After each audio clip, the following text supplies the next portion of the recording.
को स्टार्ट करते हैं। बहुत बढ़िया, ये एनर्जी आपकी बता दी है कि किस लेवल के आदमी हैं आप। बहुत खतरनाक लेवल है भाई आपका। बहरहाल हम यहां बात कर रहे थे औरंगजेब के बारे में, आज चर्चाएं होनी है, औरंगजेब के बारे में आज चर्चाएं होनी है।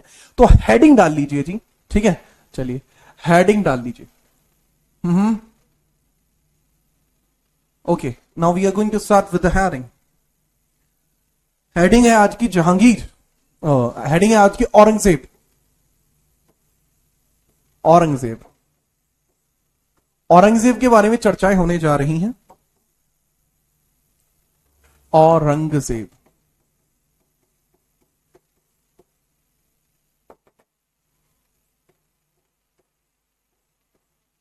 अब औरंगजेब के बारे में अगर मैं चर्चाएं करूं, सर इसके बारे में थोड़ा बताइए। सर इसका बर्थ कब हुआ था? मगर वो तो बच्चे बताएंगे इसका बर्थ कब हुआ था, आसानी से बता सकते हैं आप। जन्म बताइए कब हुआ था इसका, जन्म बताइए फटाफट से। आपसे पूछा जा सकता है कि औरंगजेब का राज्याभिषेक कब हुआ था, राज्याभिषेक, इसका राज्याभिषेक आपसे पूछा जाता है, कोरोनेशन। पूछा जाता है कि औरंगजेब जो था इसके कौन कौन सी उपाधियां या उपनाम हैं, कौन कौन सी उपाधियां या उपनाम हैं इसके, इसके टाइटल या सब नेम्स कौन कौन से हैं, कौन कौन से टाइटल्स इसके पास हैं या कौन कौन से सब नेम्स इसके पास हैं, बताइए फटाफट से। सर इसका बर्थ 1618 में हुआ था, बहुत बढ़िया। 1618 में इसका जन्म हुआ था और वो कहां हुआ था, दोहत में हुआ था। 1618 दोहत में हुआ था। 1618 दोहत में इसका जन्म हुआ था।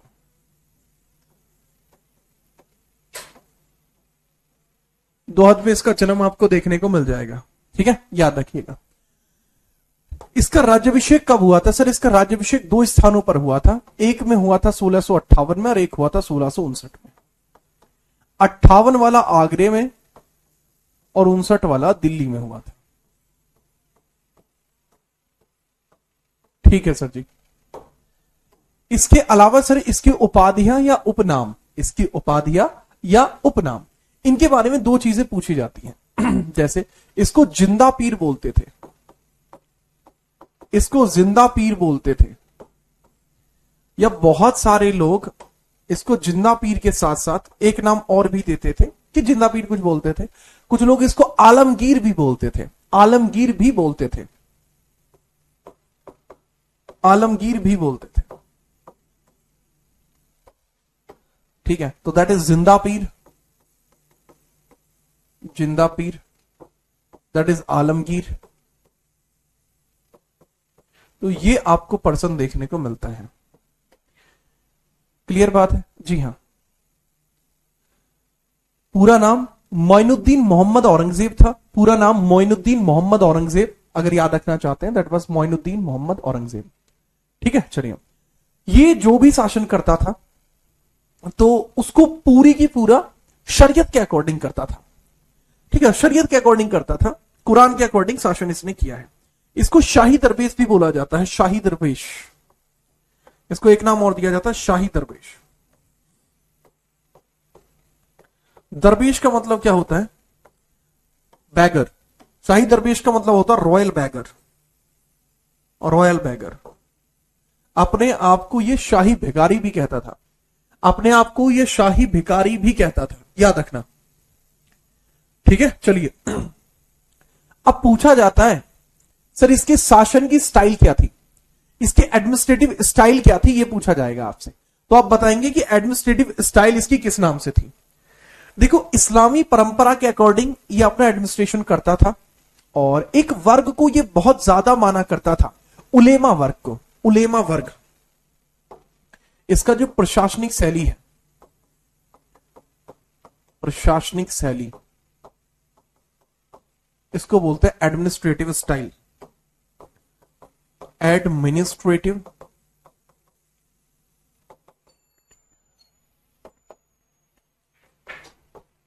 एडमिनिस्ट्रेटिव स्टाइल इसकी कैसी है?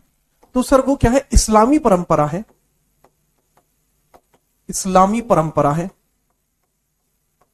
इस्लामी परंपरा। और अकॉर्डिंगली किसके है? उलेमा वर्ग के कहने पर, उलेमा वर्ग के अनुसार, उलेमा वर्ग के अनुसार। That was Islamic tradition. इसकी जो स्टाइल है वो इस्लामिक ट्रेडिशन है, इस्लामिक ट्रेडिशन, इस्लामिक ट्रेडिशन है। और उलेमा, उलेमा वर्ग के अकॉर्डिंग क्या है? उलेमा क्लास के अकॉर्डिंग, उलेमा क्लास। उलेमा क्लास कौन सी होती है? जो समाज का एक बहुत बड़े लेवल पर एक मतलब आप कह सकते हैं प्रोस्पेरस क्लास, प्रोस्पेरस समृद्ध वर्ग था, ये समृद्ध था, समृद्ध था, प्रोस्पेरस लोग थे ये, prosperous. Now the second point is here कि सर जी बात ये है कि आपने ये नहीं बताया कि ये शिया था या सुन्नी था। ही वॉज सुन्नी मुस्लिम। औरंगजेब को सुन्नी मुस्लिम की कैटेगरी में रखा जाता है। कहा जाता है कि ये जो डायनेस्टी थी, जो मुगल डायनेस्टी थी, ये शिया हुआ करती थी, पर हुमायूं ने इसको सुन्नी बना लिया।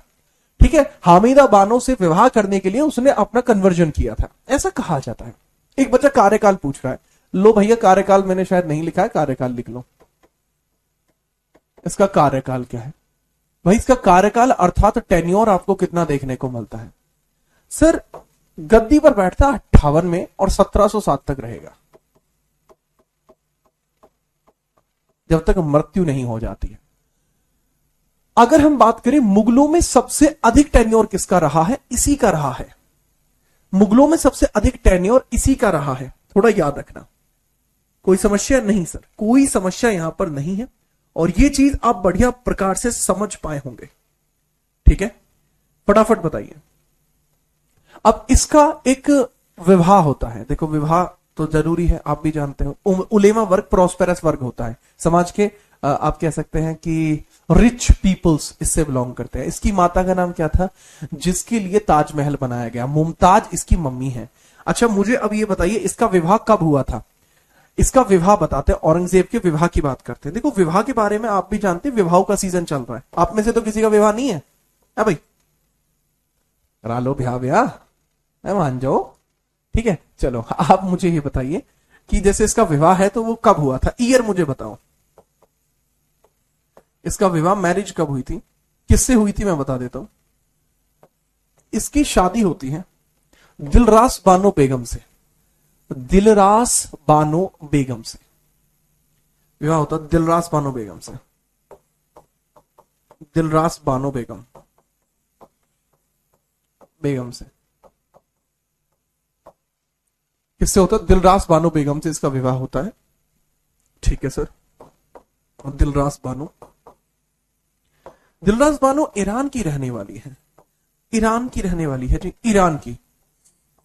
ईरान की रहने वाली है। ईरान उस समय ईरान को फारस बोला जाता था, तो फारस की मान लीजिए। ठीक है, याद रखना। इसके बाद दूसरा कि भैया इसकी जो ईयर है, विवाह की शादी की ईयर कब है? 1637। राजा बनने से पहले इसका विवाह हो गया था 1637 में। 1637 में इसका विवाह हो गया था। ठीक है, चलो इसका वास्तविक नाम क्या था? राबिया था, लेकिन दिलरास बानो कहा जाता था। इसका वास्तविक नाम क्या था? रियल नेम था राबिया, लेकिन ये तो उपाधि है दिलरास। दिलरास उपाधि है, इसका रियल नेम था राबिया। और राबिया बेगम। ठीक बात? जी हाँ। दूसरा, अरे भाई राकेश नाम का एक लड़का है जिसका नाम है राकेश या खाली, भैया मान जा, यहां लिख ले हैं। अच्छा दूसरा आप यहां पे ये समझिएगा कि जैसे इसका विवाह हुआ है तो इसको एक पुत्र भी पैदा हुआ था, इसको एक पुत्र भी पैदा हुआ है। उस पुत्र का नाम है आजम खान। आजम खान इसके पुत्र का नाम है, आजम खान। आजम खान। ठीक है, तो दिलरास बानो बेगम जरूरी क्यों है? दिलरास बानो बेगम इसलिए जरूरी है क्योंकि ये वो व्यक्ति है जब 1679 और 80 के बीच में एक मकबरा बनना शुरू होगा जो उसको बीबी का मकबरा कहा जाएगा। तो 1679 और 80 के बीच में एक वास्तुकला बनी, एक बीबी का मकबरा बना था। क्या बना था? बीबी का मकबरा। बीबी का मकबरा। तो ये जो बीबी का मकबरा बना था, ठीक है, टॉम्ब ऑफ बीवी, बीवी का मकबरा, ठीक है। हाँ मैं मिल लिया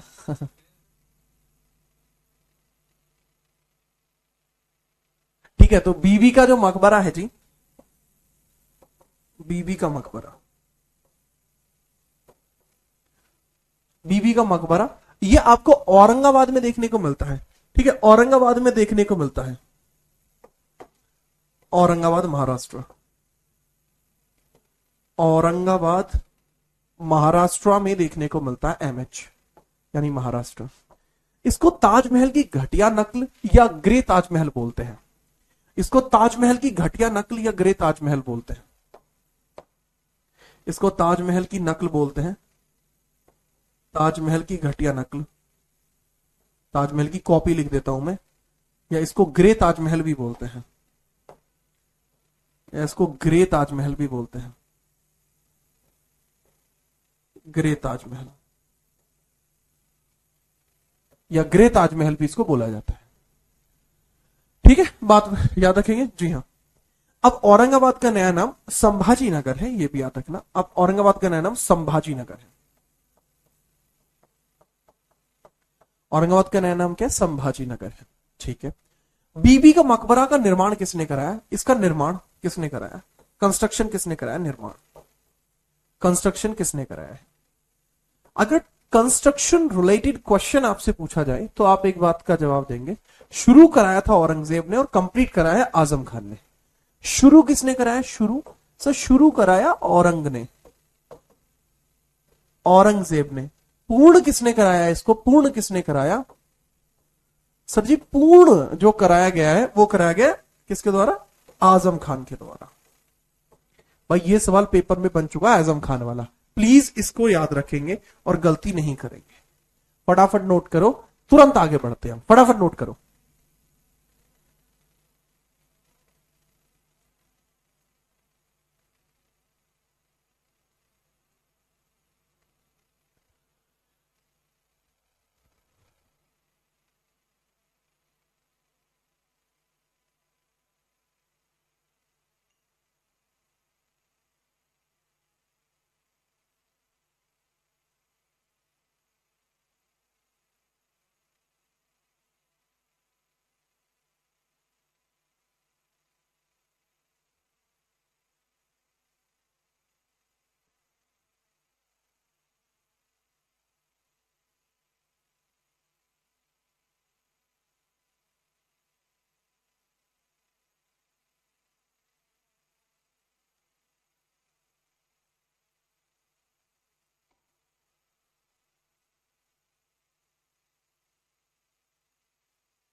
ठीक बात, ठीक है। सर आप बोलो कि आप शादी कब कर रहे हैं? अरे भैया हमारी शादी में तो बहुत टाइम लगेगा, बेरा नहीं यार अपने ही पे। ठीक है चलो अच्छा ठीक है, ठीक है, बिल्कुल, नोट 8। चलो भाई आगे बढ़िए। अब औरंगजेब के प्रमुख कार्य हम देखते हैं, इसकी पर्सनल लाइफ हमने देखी। हालांकि किसी की पर्सनल लाइफ में दखलंदाजी कम सही नहीं होती, पर मैं तो जी करता हूं। ठीक है, आगे बढ़िए। औरंगजेब के प्रमुख कार्य, औरंगजेब के प्रमुख कार्य,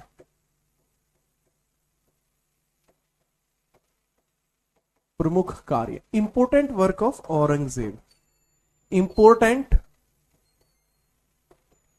वर्क्स ऑफ औरंगजेब, औरंगजेब। अब औरंगजेब के जो इंपोर्टेंट कार्य हैं उनकी हम बात कर लेते हैं, क्या क्या काम उन्होंने करे हैं।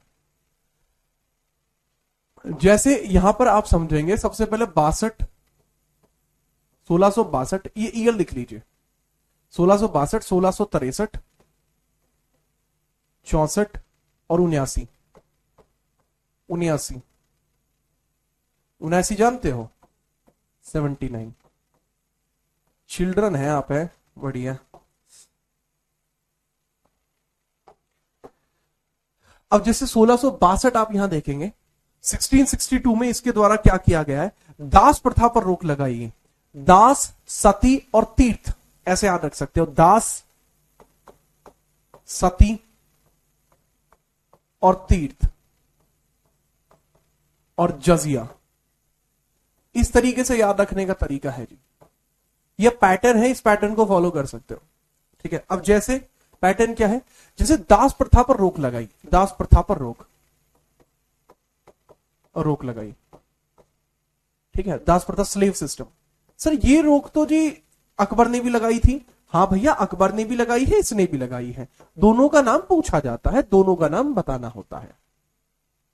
सती प्रथा, इस पर इसने रोक लगाई, हाँ इस पे इसने भी रोक लगाई, सती सिस्टम पर रोक लगाई है, सती सिस्टम पर रोक। जो सती सिस्टम था इसको भी अबॉलिश किया, अबॉलिश किया, इसको भी अबॉलिश किया। और यहां पर जो तीर्थ यात्रा कर है, तीर्थ यात्रा कर, इसको पुनः लागू किया, पुनः लागू। इसको बोलते री इम्पोज पिलग्रिम टैक्स, री इम्पोज पिलग्रिम टैक्स, री इम्पोज पिलग्रिम टैक्स। इसने तीर्थ यात्रा कर को पुनः लागू कर दिया, ठीक है। चलो याद रखना। इसके बाद जजिया कर जो था, जजिया कर, इसको भी इसने पुनः लागू कर दिया, री इम्पोज जजिया टैक्स, री इम्पोज जजिया टैक्स, जजिया टैक्स, ठीक है। तो ये थोड़ा इंपॉर्टेंट आपके लिए बनता है, तो थोड़ा इसमें आप याद रखेंगे जो जो चीजें मैंने आपको बताएंगे। फटाफट इसको नोट कर लीजिए, उसके बाद हम आगे बढ़ेंगे। अब हम बात करते हैं कि जैसे इसने कई सारी ऐसे सिस्टम इसके यहां चला करते थे जिसको इसके द्वारा रुकवा दिया गया, ठीक है। उन सभी सिस्टम्स की बात करेंगे जो जो इसने रुकवा दिए हैं, फटाफट से नोट करिए।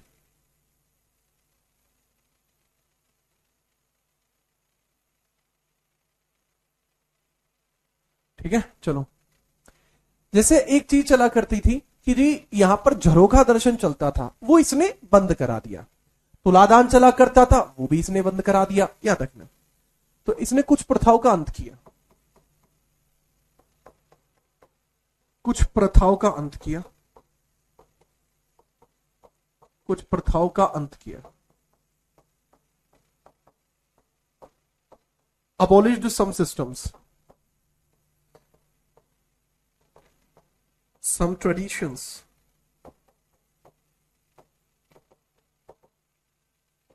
कुछ ट्रेडिशंस को इसने अबॉलिश कर दिया, जैसे तुलादान, झरोखा दर्शन, झरोखा झरोखा झरोखा दर्शन। तो इसको नोट करिए, तुलादान एंड झरोखा दर्शन, तुलादान एंड झरोखा दर्शन।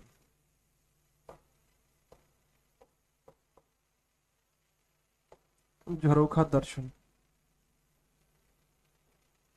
ये चीज आप यहां पे थोड़ा देखेंगे, ठीक है। चलिए ओके, तो इसको फटाफट से नोट करिए, ठीक।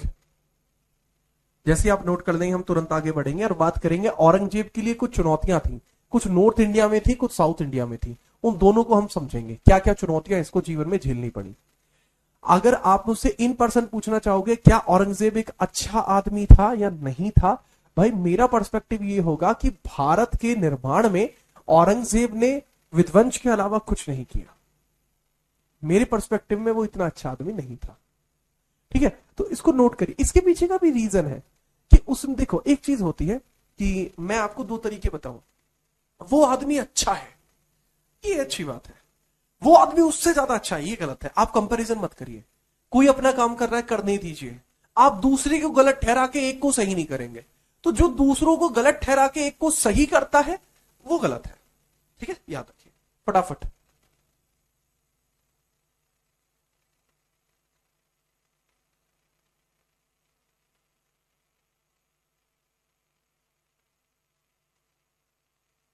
नोट हो गया भाई? ठीक है, उसको देखते हैं एक बार। आगे आप लिखेंगे औरंगजेब के लिए चुनौतियां, challenges for Aurangzeb. Challenges for Aurangzeb,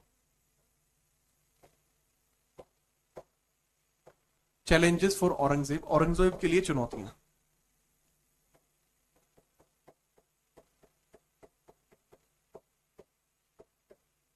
के लिए चुनौतियां।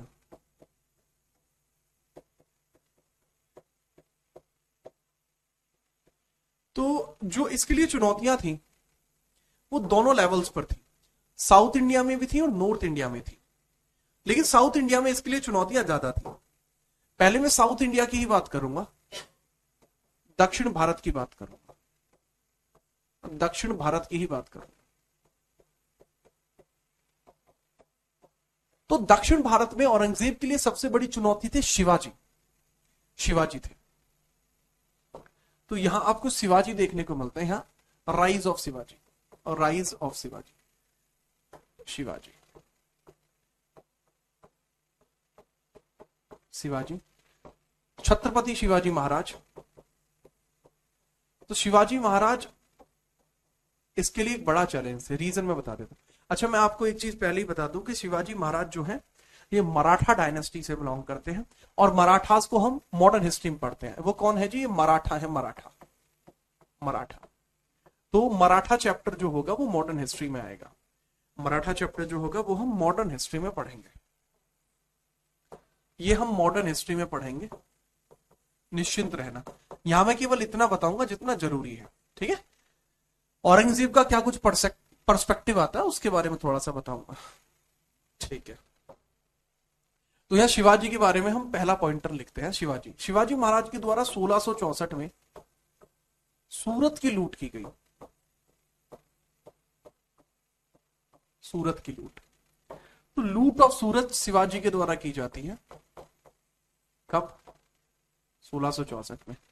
तो मेरे भाई जब सूरत की लूट होगी, ठीक है, जब सूरत की लूट होगी तो ऐसी परिस्थिति में क्या होगा, जो मुगल हैं उनका विदेशी व्यापार ठप पड़ जाएगा। तो 1664 में सूरत की लूट के बाद मुगलों का विदेशी व्यापार ठप हो जाएगा, ये आप लिखेंगे। इस लूट का प्रभाव क्या पड़ा? मुगलों का विदेशी व्यापार ठप, मुगलों का विदेशी व्यापार ठप पड़ जाएगा, विदेशी व्यापार ठप पड़ जाएगा। ठप का मतलब क्या होता है बेटा? ठप का मतलब होता है रुक जाएगा, ठीक है? चलिए तो इसको लिख देंगे विदेशी व्यापार ऑफ मुगल्स या फॉरेन ट्रेड इंपैक्टेड, इंपैक्टेड। तो मुगलों का जो विदेशी व्यापार है वो पूरी तरीके से इंपैक्ट हो जाएगा।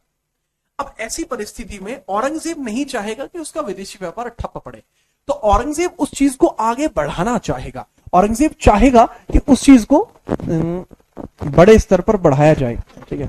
आपको मेरी साउंड आ रही है? हेलो, अभी आ रही है? हाँ ठीक है, अब ठीक है। तो फॉरेन ट्रेड इंपैक्ट हुआ है तो उसका पूरा जो यूज है वो देखा जाएगा। तो 1665 में औरंगजेब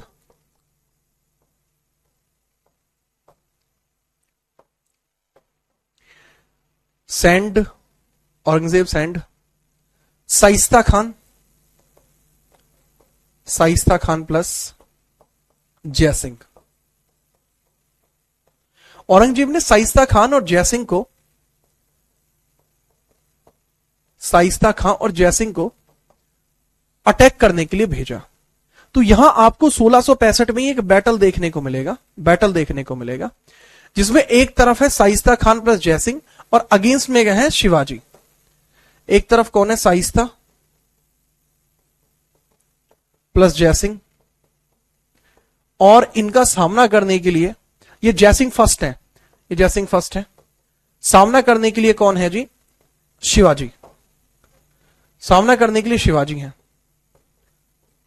होता क्या है? शिवाजी इस बैटल को हार जाते हैं, शिवाजी इस बैटल को हार जाते हैं। शाइस्ता खान और जयसिंह इस बैटल को जीत जाते हैं, वॉन द बैटल, इस बैटल को जीत जाएंगे, वॉन द बैटल। ठीक है भाई, याद रखना। तो इसके बाद क्या होगा, इसके बाद क्या होगा कि 1665 में एक संधि होगी, पुरंदर की संधि। 65 में क्या होगा बाबू, पुरंदर की संधि होगी, पुरंदर की संधि 1665 में होगी, पुरंदर की संधि, पुरंदर की संधि, ट्रीटी ऑफ पुरंदर होगी, ऑफ पुरंदर होगी, क्या होगी, ट्रीटी ऑफ पुरंदर होगी। अब जैसे ही ट्रीटी ऑफ पुरंदर साइन होगी तो शिवाजी को और अपने बेटे संभाजी को लेकर औरंगजेब से मिलने के लिए आगरा आना पड़ेगा। यह पुरंदर की संधि में शर्त तय की गई थी। ठीक है, पुरंदर की संधि के बाद क्या हुआ, शिवाजी ने कई किलों को मुगलों को वापस लौटा दिया। यहां पे आप लिख लेना, शिवाजी ने, इसके आगे मैं यहां लिख रहा हूं, शिवाजी ने पुरंदर संधि के बाद, पुरंदर संधि के बाद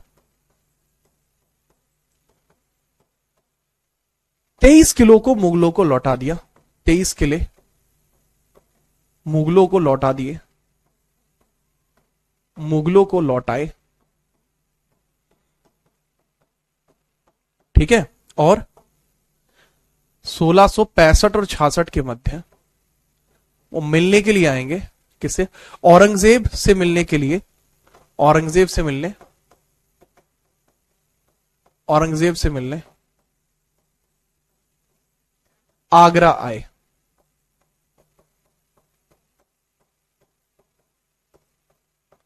आगरा आए, ठीक है, याद रखिएगा। जब औरंगजेब से मिलने ये आगरा आए हैं तो औरंगजेब इनको कैद कर लेगा, अकेले नहीं आए हैं। ठीक है, याद रखना। तो यहां औरंगजेब ने उनको कैद कर लिया, औरंगजेब कैप्चर्ड, औरंगजेब कैप्चर्ड ने बंदी बना लिया, बंदी बनाया। औरंगजेब ने बंदी बनाया किस किस को, औरंगजेब ने बंदी बनाया शिवाजी को और संभाजी को, शिवाजी और संभाजी को। इनके पुत्र हैं संभाजी, संभाजी महाराज, जैसे शिवाजी महाराज जैसे संभाजी महाराज। तो इन दोनों को कैद कर लिया, कैपिटेटिव अपना कैदी बना लिया। ठीक है, याद रखिए। कहां बनाया है, लोकेशन आप बताएंगे फटाफट से, लोकेशन बताओ। लेकिन वो यहां से निकल जाते हैं, एस्केप कर जाते हैं, यहां से निकल जाते हैं। ठीक है, तो 1666 में 3 से 6 माह के अंदर, 3 से 6 माह में पुनः आजाद हो जाते हैं, पुनः आजाद हुए। और 1670 में इन्होंने फिर सूरत लूट लिया, और 1670 में इन्होंने पुनः सूरत किले पर कब्जा कर लिया, किले पर कब्जा किया, पर कब्जा किया। अब की बार शिवाजी ने एक स्मार्ट मूव खेला कि उन्होंने इस बार विदेशी व्यापार को ठप नहीं किया। अब की बार इन्होंने सूरत किले पर कब्जा किया लेकिन विदेशी व्यापार को ठप नहीं किया। ऐसा करने से क्या हुआ कि औरंगजेब ने दोबारा से इनके ऊपर अटैक नहीं किया, याद रखिएगा। तो भाई 1670 में पुनः सूरत किले पर कब्जा कर लिया, और इसको बोलेंगे सूरत की दूसरी लूट। This is known as Surat second लूट। सूरत की दूसरी लूट आपको देखने को मिलेगी। तो ये एक प्रभाव आपको देखने को मिलेगा कि हाँ भाई साउथ इंडिया से परेशान था, साउथ इंडिया से परेशान था औरंगजेब। तो उसके लिए एक बड़ी चुनौती थी। उसने कहां पर कैद करके रखा था, तो जयपुर भवन में कैद करके रखा था, जयपुर भवन में नजरबंद किया था, जयपुर भवन में। पूछा जाता है कि जयपुर भवन कहां पर है जी, तो जयपुर भवन आगरा वाला। तो जो जयपुर भवन आपको आगरा में देखने को मिलता, उसकी बात की जा रही है। जयपुर भवन फ्रॉम आगरा, यहां की बात की जा रही है मेरे भाई, जयपुर भवन फ्रॉम आगरा। तो यहां की सब ये बात की जा रही है। नोट करिए, फिर आगे बढ़ते हैं। नोट कीजिए, फिर आगे बढ़ते हैं फटाफट।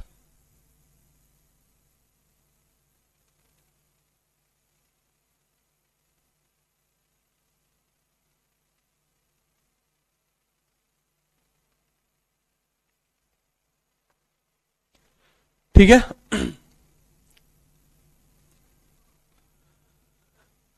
हाँ भाई, नोट हुआ। तो इसके साउथ इंडिया का इसका चुनौती थी। नॉर्थ इंडिया की चुनौती मैं आगे लिखवाऊंगा, नॉर्थ इंडिया की चुनौती मैं आगे लिखवाऊंगा। अभी थोड़ा सा इसका इंपैक्ट देखेंगे, ट्रेडिशनल इंपैक्ट।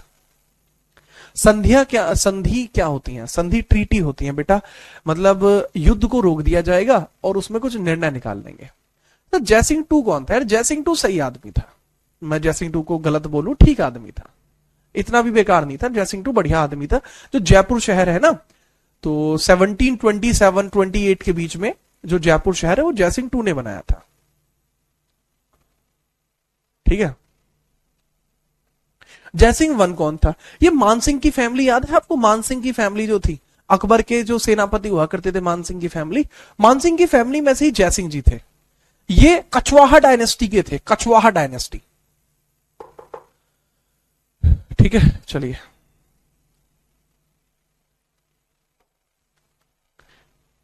चलिए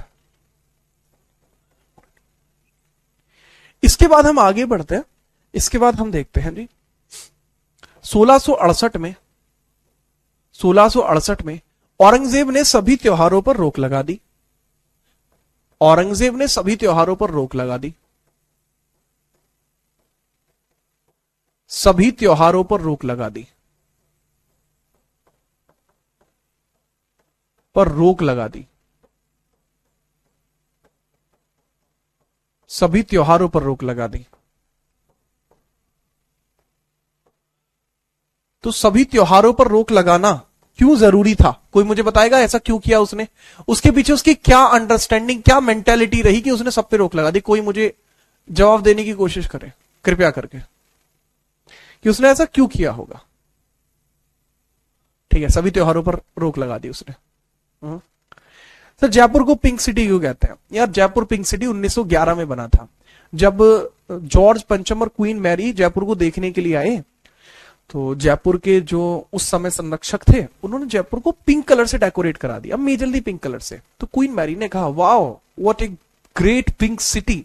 तो क्वीन मैरी ने कहा था ग्रेट पिंक सिटी, उसके बाद वो नाम फेमस हो गया। ठीक है, चलिए तो याद रखेंगे 1668 में मैंने क्या बताया, औरंगजेब ने सभी त्योहारों पर रोक लगा दी। औरंगजेब अबॉलिश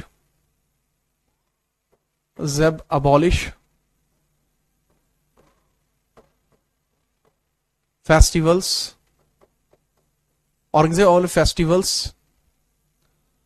ठीक है, अच्छा इस फेस्टिवल्स को जब उसने अबॉलिश किया था तो इसमें नवरोज पर भी उसने रोक लगा दी थी। नवरोज पर भी रोक लगा दी, रोक लगा दी। नवरोज पारसी का त्योहार होता है, नवरोज फेस्टिवल, नवरोज फेस्ट, इस पर भी रोक लगा दी। स्टॉपेज इस पर भी लगा दिया। स्टॉपेज लगने का मतलब क्या था? क्यों? ताकि लोग कलेक्ट ना हो और कोई विद्रोह ना हो। That's a logical answer. ठीक है सर, ये बेफिजूल का खर्चा तो नहीं। इसका अंकिता स्वामी नाम की बच्ची ने बहुत सही आंसर दिया। इसने अंकिता का कहना है कि सर ऐसा इसलिए उसने किया था ताकि लोग कलेक्ट ना हो और उसके खिलाफ विद्रोह ना कर दें। दैट्स एग्जैक्ट रीजन, ताकि लोग एक दूसरे से अगर कलेक्ट हो गए, अगर लोग कलेक्ट हो गए तो क्या होगा, वो विद्रोह कर सकते हैं। दूसरा रीजन क्या था कि जब त्योहारों को मनाया जाता है तो लोगों का ध्यान अल्लाह में से हट जाता है। तो इसका कहना था कि इस्लाम से प्यार करना है, बीच में कुछ नहीं आएगा, कोई त्योहार भी नहीं आएगा। ठीक है, इस वजह से ऐसा किया गया। अब बात यहां पे ये आती है कि सर नवरोज फेस्टिवल को स्टार्ट किसने किया था? भाई ये बलबन ने जो स्टार्ट किया था वही है, ये started by Balban at a time, started by Balban. Balban ने इसको स्टार्ट किया था एक समय पर। ठीक है, अच्छा दूसरी बात आप यहां लिख लेंगे, इसने औरंगजेब ने संगीतज्ञों पर भी रोक लगा दी थी। औरंगजेब ने दरबार में संगीतज्ञों पर भी रोक लगा दी थी। दरबार में संगीतज्ञों पर रोक लगा दी थी,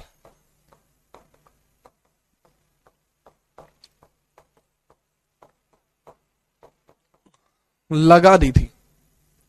तो इसने संगीतज्ञों पर भी रोक लगा दी थी। तो ही Aurangzeb he stopped, yeah, he abolished court musicians. He abolished court musicians. Court musicians. अब यहां पे मेरा एक बात समझने का थोड़ा सा प्रयत्न करना, ठीक है, याद रखना। बताइए सर। भाई बात यह है कि जब उसने कोर्ट म्यूजिशियंस पर रोक लगा दी, बावजूद उसके अब कोर्ट म्यूजिशियंस जो थे, संगीतकार थे, वो घर जाके क्या करते, उन्होंने किताबें लिख डाली।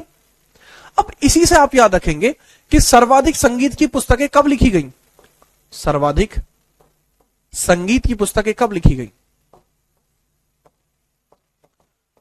पुस्तकें कब लिखी गई, कब लिखी गई?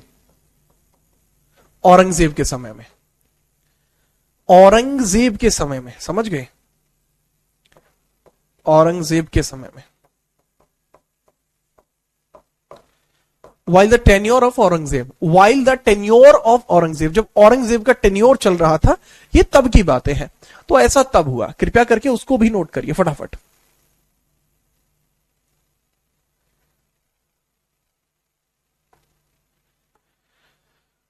ठीक, क्लियर? जहां, बहुत बढ़िया भाई। प्रणव शिंपी, भाई आपको लेक्चर्स मिस तो आप नहीं कर सकते, वो तो सारे खुद ही पढ़ने पड़ेंगे। अगर आपको लग रहा है कि कोई ऐसा सब्जेक्ट है जो आपके लिए इंपॉर्टेंट नहीं है, जैसे जीएस में कोई सब्जेक्ट आप स्किप करना चाहते हैं, वो आपके ऊपर है, लेकिन मैं कभी सलाह नहीं दूंगा कि हिस्ट्री और पॉलिटी को आप मिस करें। ठीक है, चलो आगे हम बात करेंगे 1669। औरंगजेब ने 3 मंदिरों का विध्वंस कराया। औरंगजेब ने 3 मंदिरों को तोड़ने का आदेश दिया। औरंगजेब ने 3 मंदिरों को तोड़वा दिया, मंदिरों को तोड़वाया। औरंगजेब का कहना था कि या तो तुम लोग इस्लाम को कबूल कर लो, नहीं तो तुम्हारा मंदिर नहीं बचेगा, तुम्हें पूजा नहीं करने दूंगा। तो भाई यहां पर 3 मंदिरों को विध्वंस कराया गया है। ही डिमोलिश्ड 3 टेम्पल्स, 3 टेम्पल्स। अब 3 टेम्पल जो उसने डिमोलिश कराए, सारे इंपोर्टेंट टेम्पल्स आपको देखने को मिलेंगे, सोमनाथ, बाबा विश्वनाथ और केशव राय टेम्पल। केशव राय, सोमनाथ टेम्पल इसने डिमोलिश कराया, सोमनाथ टेम्पल, बाबा विश्वनाथ टेम्पल, बाबा विश्वनाथ की नगरी, और केशव राय टेम्पल। हे केशव राय मंदिर। अब केशव किसको बोलते हैं बताओ, तो बताएगा केशव किसको बोलते हैं? केशव बोलते हैं भगवान श्री कृष्ण को। हे केशव, मुझे अपनी शरण में ले लीजिए, मुझे पता है कि संपूर्ण विश्व का संहार करता और संपूर्ण वंश के, संपूर्ण मतलब विश्व के निर्माण करता आप ही हैं।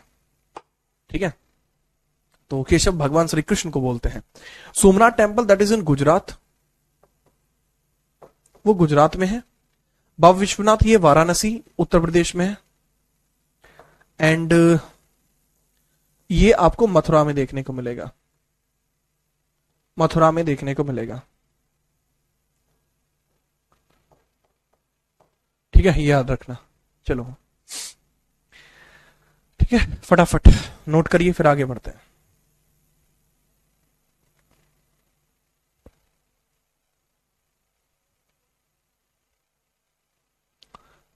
ठीक है, चलिए। सर क्या कोई सब्जेक्ट इंपोर्टेंट नहीं है? भाई अपनी जगह सब इंपोर्टेंट है, ठीक है, याद रखिए।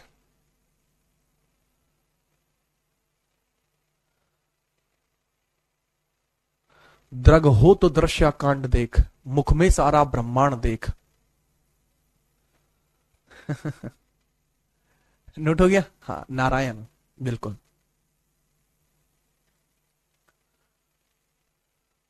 बहुत बढ़िया।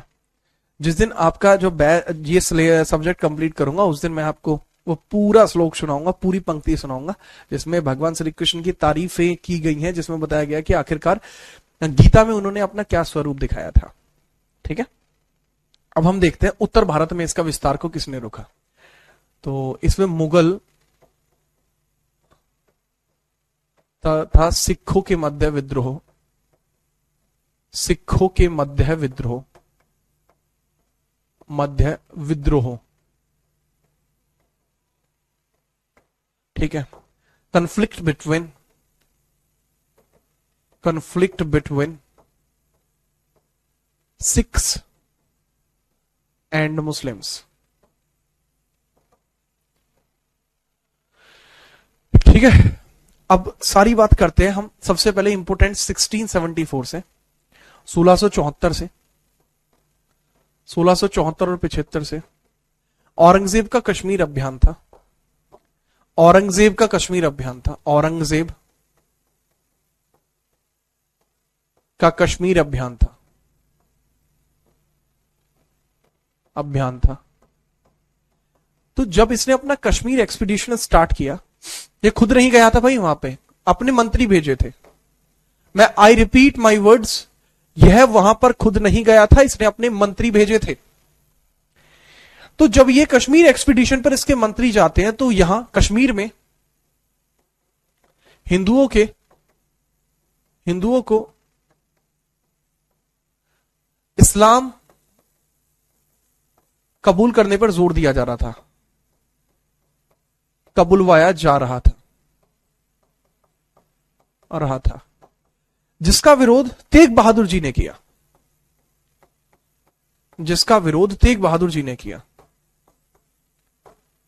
सिखों के 9th गुरु तेग बहादुर जी ने किया था। सिखों के 9th गुरु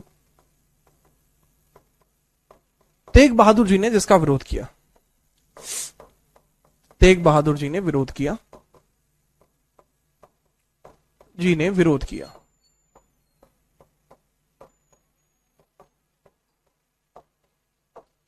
तेग बहादुर जी ने विरोध किया। ठीक है, याद रखिए।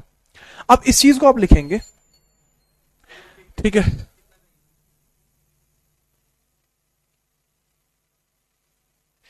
अब जिसका विरोध सिखों के 9th गुरु जो है गुरु तेग बहादुर जी, इन्होंने किया, ये चीज आप यहां लिखेंगे, ये चीज आप यहां लिखेंगे। Hindu were forced to accept Islam, Hindu forced to accept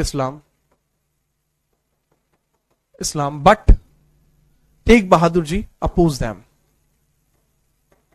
Tegh Bahadur ji oppose them. Mughals को उन्होंने रोका कि ये क्या बात हुई। ठीक है, तो इस वजह से उनको गिरफ्तार कर लिया गया। गुरु तेग बहादुर जी अरेस्टेड,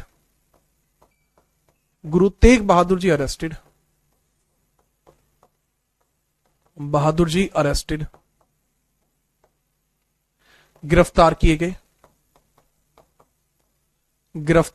गए,